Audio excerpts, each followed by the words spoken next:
বাংলাদেশ সম্মিলিত সনাতনী জাগরণ জোটের মুখপাত্র ও পুণ্ডরিক ধামের অধ্যক্ষ চিন্ময় কুমার দাস ব্রহ্মচারীকে আটক করেছে পুলিশের গোয়েন্দা শাখা। আজ ঢাকার শাহজালাল আন্তর্জাতিক বিমানবন্দর থেকে চিন্ময় কৃষ্ণ দাসকে নিয়ে যায় ডিবি। ঢাকা থেকে বিমানে তার চট্টগ্রামে যাওয়ার কথা ছিল।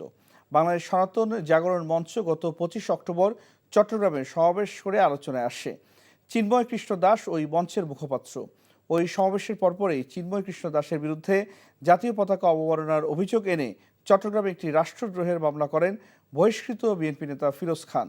চিন্ময় কৃষ্ণ দাস হিন্দু সংগঠন ইসকনের অন্যতম সংগঠক।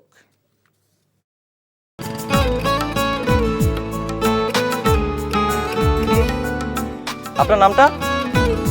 নীলা। রাহুল। রবি, এই মেয়েটারে তোর ভাবি সবাই কেমন লাগবে?